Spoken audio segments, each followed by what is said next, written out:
Hey, welcome to Entrepreneurs and Other Magical Beings. Today, we're talking to Liz Burke. Liz and I met recently on a trip to Dharamsala, India to see the Dalai Lama. And we were riding on this bus and found out we had so many things in common. We're both writers. Um, we're both in this world of personal growth and development. Just we had so many things in common. And so we were kind of talking about different topics. And I want to share one of those topics that we talked about because this is so, so important, I think, for people to understand. But first, I want to have Liz talk a little bit about herself, kind of tell us where, what she's doing, what she's focusing on in her life, and a little bit about that before we dive into the conversation. Okay? All right. Thank you, Becky. Um, yeah, it was really remarkable how we connected right away on that bus to the Taj Mahal. Oh, yeah. 5 hours on Um, the bus. We had a lot to talk about. we did. Um, yeah. Currently I live in San Diego and I have a day job as a technical writer but much of my work outside of that is really where my heart is, which is working with clients who are writing dissertations or other various projects. But also, I do writing groups for women in recovery, recovery from addiction, trauma, and codependency. Um, so yeah, Oh, I that's love that. what I'm doing now. Yeah. So interesting. And I was so intrigued by the idea of like writing as a way to recover because I've been Uh-huh. a journal writer for my whole life and all the processing I've ever done is in a journal. Hopefully Yeah. something nobody else reads because it's a little rough, but it's been a tool hmm for me. And so it's a tool for you. And you now actually teach people or coach people through, I don't know, would you say you coach people through recovery by writing? Um, you can say that. Absolutely. So, I mean, this whole uh, interest of mine with writing has been lifelong. And I did my dissertation on it, on what is the experience of writers, making it a part of their life, and journaling and writing our personal narratives and such, but using the journal or writing process as a means for healing and self-discovery, developing sort of a mindful self-awareness, right? Learning about ourselves, right? So the journal is a place where we can really sit with our own truth, uninterrupted. Um, And none and unjudged, except for self-judgment, possibly. except for self-judgment, which often shows up, right? Uh-huh. Um, but yeah, so with my clients, I work with, uh, different strategies for using writing in this way.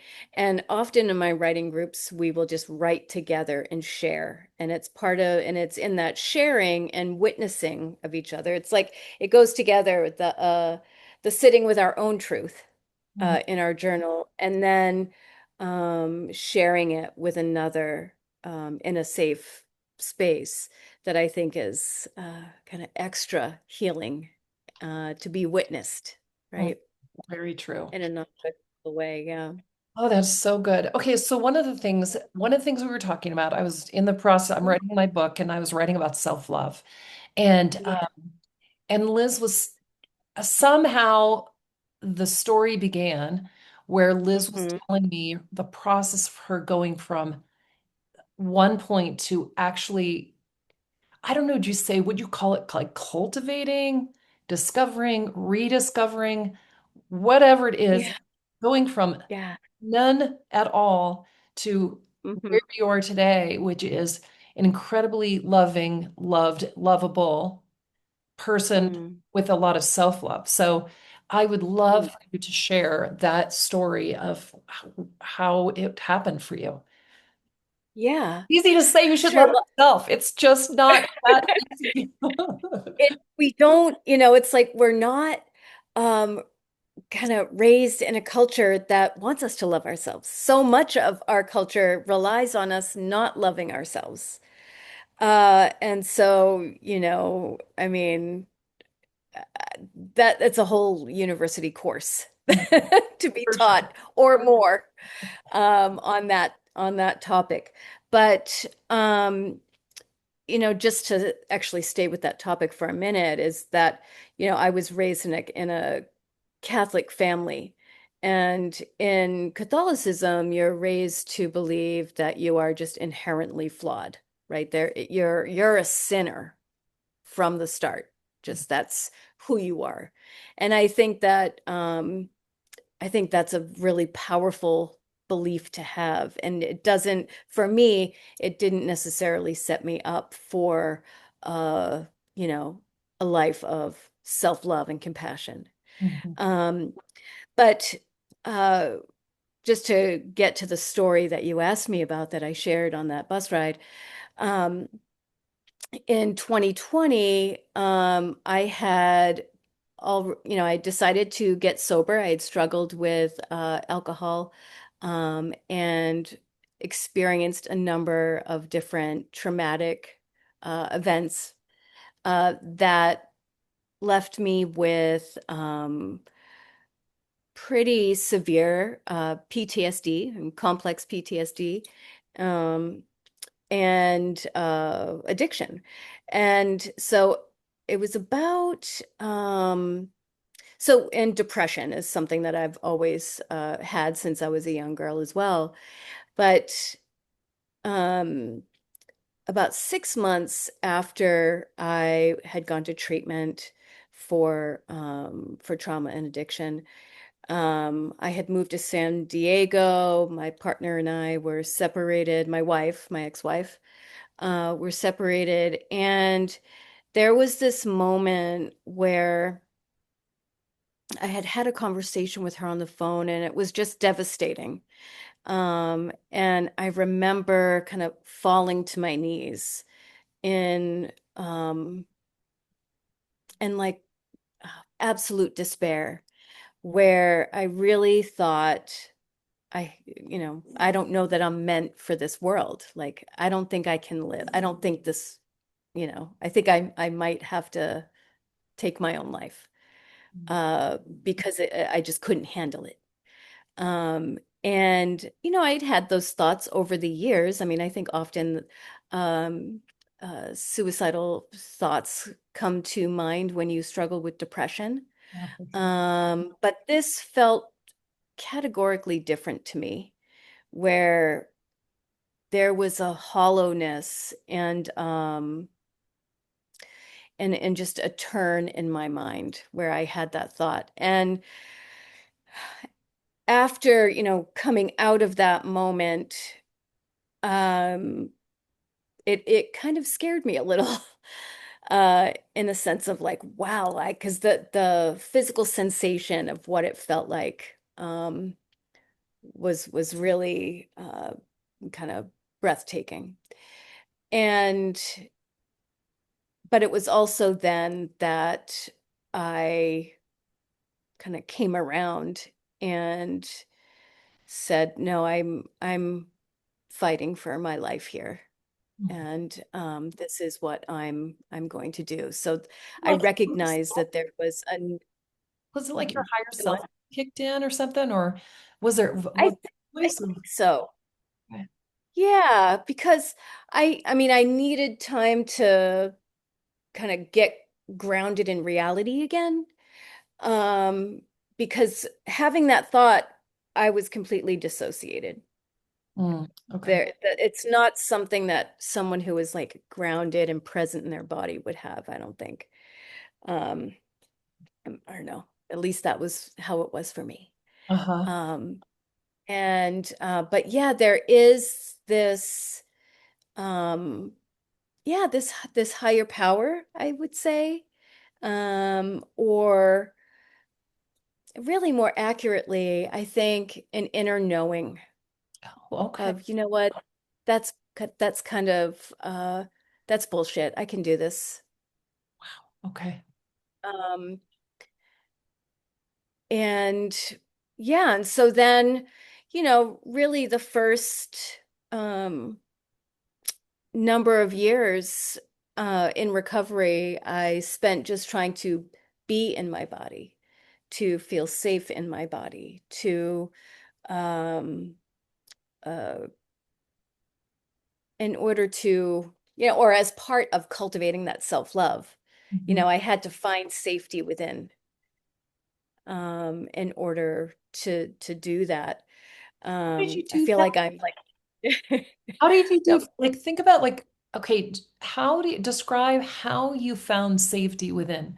Was it through meditation or, Oh wow. You know what? It was through practice. I just had to practice staying present. And for quite some time, that was very, very difficult, especially when I first was in recovery and getting sober. I literally felt unsafe in my body. Hmm. It's kind of difficult to describe other than that, other than those words, but it was just kind of a fear-based way of living. And so practicing, recognizing when I was dissociating, and then also saying, okay, come on back. So that might be touching myself, holding something cold, or breathing slowly. I did a lot of yoga at the time that helped me, you know, begin to feel more comfortable in my body. But I would say, it just took a long time and commitment. There was a time when I had an Apple Watch where I would set reminders, like an alarm would go off. Okay, check in. Am I in my body?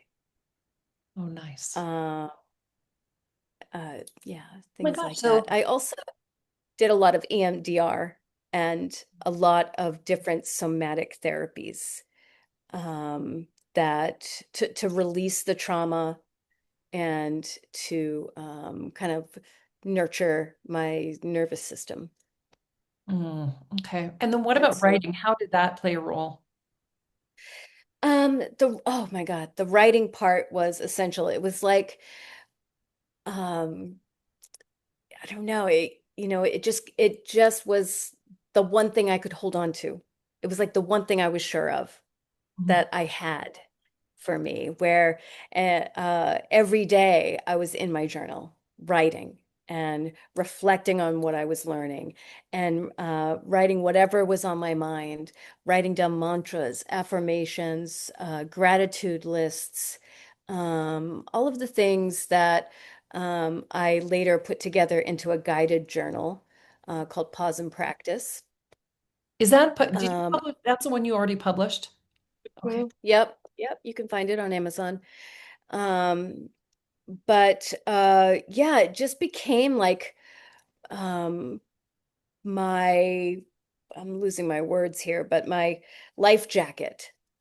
Oh, I Every love that. day I went to my journal, every morning, every evening. It was just what I could count on. And really it was me. It was me kind of doing the work of healing. Could you see, was there like a conversation going on between two different, like, higher self, lower self, or was it just kind of you allowing the free form of thought that was coming through? It was free form of thought, and and responses to what I was dealing with. Okay.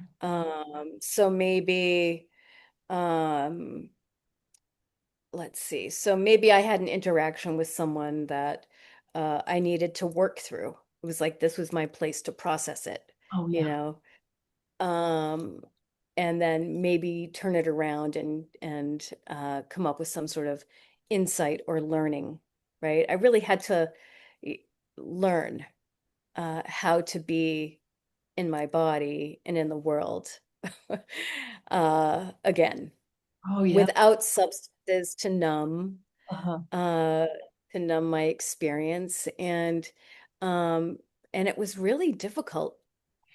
It was really, really hard. Yeah. No, how did your Buddhist practice, when did that begin? And did it Mhm. how did it help? Did it start only because of your recovery, or were you doing it before? Mm.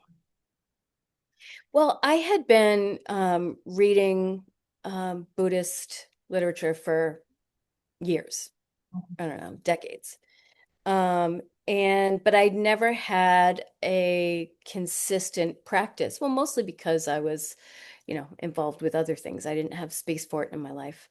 Mhm. Um, and so when I got clean and entered recovery, there was a lot more time and a lot more space. And then once I got into a certain point, I found a sangha um, here in San Diego area in Encinitas.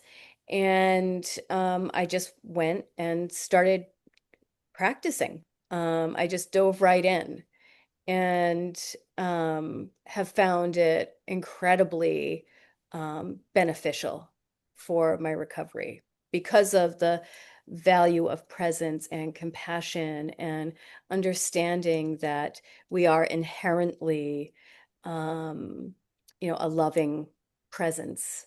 Mm, That is our nature. It's our Buddha nature. yeah. This is We're not inherently flawed. sinful. Exactly. Yeah, it's completely different. Uh-huh. And so really that idea alone um really kind of changed me.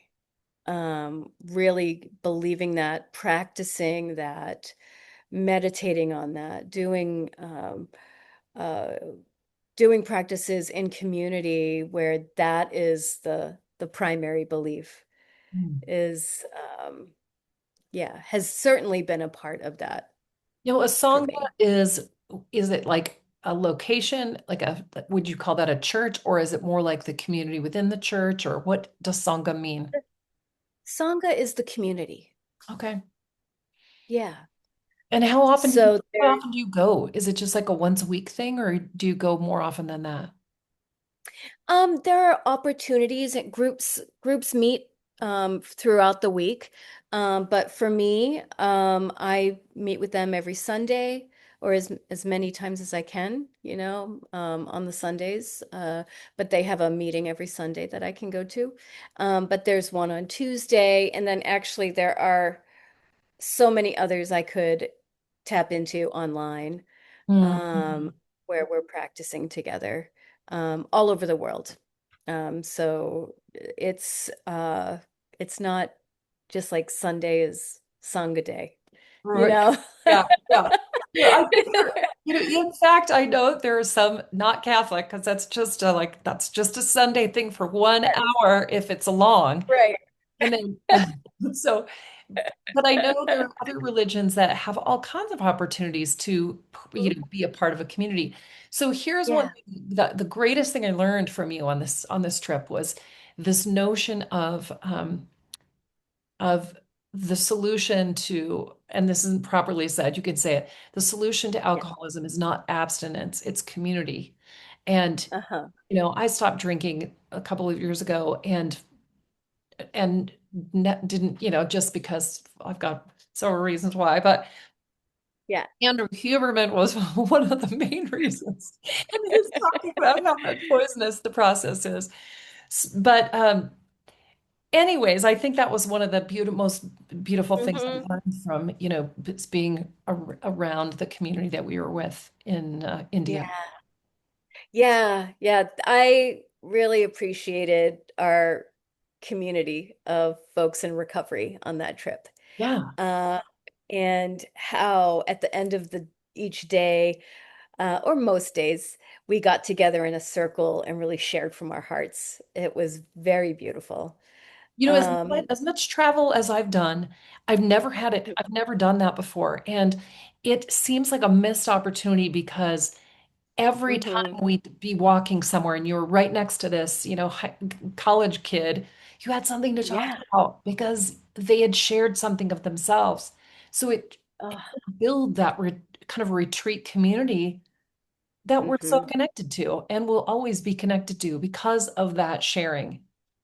Yes, absolutely. I mean, when we share from our hearts and from places of vulnerability and realness, like not small talk, realness, real challenges, real emotions, it connects us, right? So that brings me back to that, to what you were referring to, is that it's a very common phrase that the opposite of addiction is connection. And when I think about that phrase from this point now of being, let's see, 6.5 years sober, um, I think about the variety of ways that that is true. Mhm. So first of all, it's like for me, it has been such a process of connecting with myself, Oh, right? Earlier, I talked about mhm. like not being able to be in my body or feel safe in my body, but like really connecting with who I am, getting to know who I am, uh, without any numbing agents or alcohol or drugs, Mhm. or various other ways that we numb Right? ourselves, Which right? But the practice of being present Mm. and knowing myself in that presence has been, I mean, the most beautiful journey of my life. Yeah. It's really been such a gift coming from where I was questioning whether or not I wanted to live or could do it, to now it's I feel I'm grateful every day for putting in the time, and the effort and really persevering through difficulty to get here. Um, but the self connection is, I think, first and foremost, you have to connect with who you are Yeah. and really see yourself clearly, and get to know who you are, in recovery. And that's how it is the antidote to addiction. But then also, we can't do it alone. Yeah. You Mhm. know, being witnessed, connecting with others. In addiction, we isolate often, where we lose our friendships, we lose our community. We're just disconnected. We're disconnected from ourselves, so we really can't be connected with others, Exactly. right? Mhm. Yeah, and so that's where like meetings become very important, or um, creating a community for yourself that supports your recovery. Like I have a group of 5 women that we've been meeting for 6 years, uh, every week. And so, um, I know that these women have my back and I have theirs, but having that bond of being on that journey of self-understanding, self-compassion, together has been essential. Yeah. Absolutely. Oh, Absolutely. it's just that's so beautiful. We need it more now than we've ever needed it before. Although I think Yes. in the past we may have had it and now we don't Uh, have it because we think that our connecting through Instagram or, texting is enough of a connection. It's just not. It's just not. We need more it, yeah. of that. Something that, connection that's not performative, right? That's why like those meetings on our trip, and recovery meetings often are so bonding, um, because it's not performative. It's not like, oh, hey, look at this cool thing I did on Instagram, or social media, or or what have you. It's real. It's real. I think one of the things I'm not a fan of is small talk. And so Yeah. you usually have a little bit of that at the beginning. What do you do? What do I do? And all this. And Yeah, yeah, and yeah. then these opportunities, it seems like uh, whenever I travel with groups of people, the people I love to be with the most are those who kind of dive deep into whatever it Mhm. is. And Yeah. and that to me is something I just love. It doesn't matter the story as long as there's some vulnerability in it. And then I love telling Yes. stories too. So, um, Yeah. and then it helps me remember by telling myself, and then I keep telling myself. Because eventually you're like, I'm so tired of telling the same story. I'm so tired of listening to myself tell the same story. So Yes. it is through us communicating with others on a deep level that we recognize that, oh, yeah, this is Yeah. that same story I keep telling myself. Why am I Yes. doing this? Oh, Exactly. But once you have that irritation, I think it's good because then it's more likely that you're going to change your story. yeah, absolutely You're true. going to be like, okay, let me reframe this. But to connect this back to writing, it's like we can reach those points of transformation um, in a similar way. But we're telling the story kind of to ourselves in our journal. Yeah. Oh, and it's, And you can see patterns and you can see that there's self-knowledge and information that you can observe that maybe you wouldn't have before. Um, but also I think one of the really important things about my writing process um, as it relates to recovery is to really see things as they are, like not a fantasy, not how I wish them to be.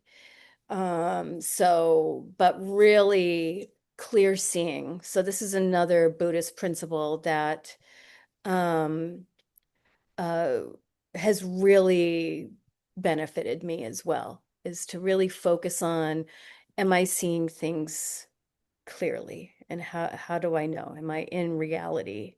Because a lot of times when you struggle with like depression, dissociation, we're caught in our minds, yeah. right? We're caught in either the past or the present or the future, um, making things up uh, that are just not true Hmm.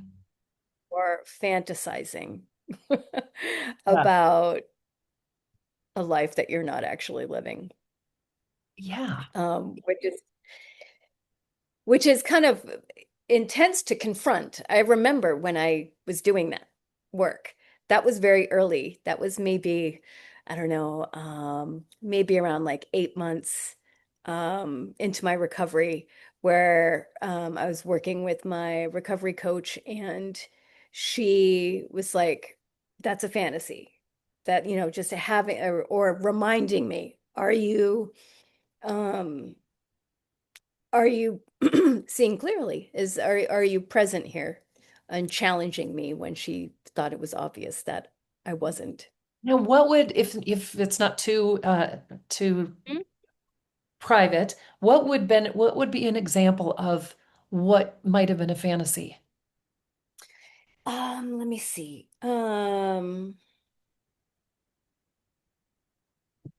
It might be like when, well, the first thing that's coming to my mind is not an example from my life, but more like a general idea of like f people who kind of fall in love with someone's potential. Oh, It's not yeah. real. That's a fantasy. That Mhm. person is not there. Um, or believing that someone, it's often I think about someone else, Oh, right. but it's believing that someone would change or that things weren't that bad or that um, uh, I don't know. Is that helpful? Yeah, it is exactly. Yes, it totally is. I, Yeah. yeah. Yeah, or Yeah. somebody in It's recovery thinking, oh, as soon after this, I'm going to just be able to have like a drink or two. I'll be good because I'll figure out right. a way to, manage it well. Or I could imagine Mhm. that being kind of a fantasy for somebody. Oh yeah, that's actually really big red flag, obviously. Hmm. That the when we think that as someone who is struggles with addiction, if you think you got it, you got a handle on it, you don't. That's like the biggest red flag. That's the biggest red flag. That's your addiction talking, trying to rationalize to kind of relapse and go back into your harmful behaviors. Uh-huh. But yeah. But that is, I mean, it's a total fantasy. Yeah. It's not true. Yeah, right. That is not true. Wow. Yeah. I appreciate you sharing this stuff with us today. And I Yeah. want you to think about this too, anybody who's watching. She has a recovery workbook right now that's available on Yep. Amazon called Pause and Practice. And Yep. from what she's told me about it, it is created based on your own process, which Yeah. is remarkable because again, it is a practice that takes years and years. And do we ever finish? I mean, think about any person who does anything. Every day you're just in practice of. Doctors have Yes. a practice. Isn't that interesting? Like ever Yes. just that. It's not like we're ever the best at what we do. We are just continuing to practice it. Yes, exactly. So I And appreciate. that's the process of getting to that place of self-love. It's a practice. Gosh, I love that so much. Thank you. Yeah, thank you, Becky. Yeah, thank you Hmm. so much. Yeah.